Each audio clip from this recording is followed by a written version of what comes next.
3 secrets du temps.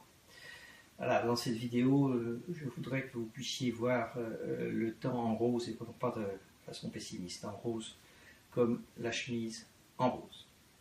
Première idée stoïcienne, le courage. Le courage, ça veut dire quoi? Ça veut dire agir sur ce qui dépend de moi. La façon dont je vis dans le temps, la façon dont je donne du contenu à mon temps par mon accès à l'information, cela dépend de moi. Le temps n'est pas seulement quelque chose qui subit, n'est pas seulement la mesure de notre impuissance. Nous avons vu qu'il y a un lien fort entre le temps et le contenu du temps et l'information. Donc, est-ce que je me mets sur l'information sur la vitesse, est-ce que je me mets sur les résumés, est-ce que je sais profiter de la juste lenteur des choses? Voilà, principe de courage. Deuxième principe d'humilité. Alors, je veux dire quoi par cette idée d'humilité, ce petit secret?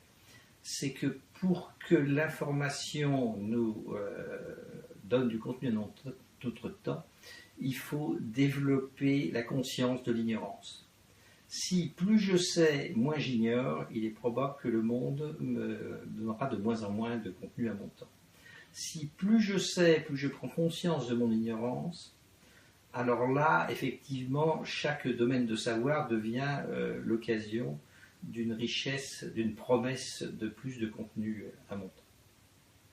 Et puis, troisième idée choquante, parce qu'elle va à l'encontre de tout ce qu'on sait sur l'économie, c'est qu'il faut donner du temps pour en avoir. Principe de générosité, c'est la disponibilité aux autres et aux choses qui fait que les autres et les domaines de connaissances enrichissent mon temps. Quand on dit qu'il faut économiser le temps, on transpose finalement une représentation venue de l'économie au domaine du temps. Dans l'économie, tout ce que je donne, je ne l'ai plus. L'argent que je donne, je ne l'ai plus. Donc ça, effectivement. Mais ceci s'applique qu'à ce qui est stockable. Le temps n'est pas stockable. Donc on ne peut pas avoir une économie du temps, c'est-à-dire que donner du temps pour en avoir n'est pas absurde dans le domaine du temps, même si ça l'est davantage dans le domaine de l'économie. Voilà 3 petits secrets du temps évoqués à la fin de ce livre. Je ne sais pas si ce sont des règles de sagesse, c'est simplement ma façon de le vivre.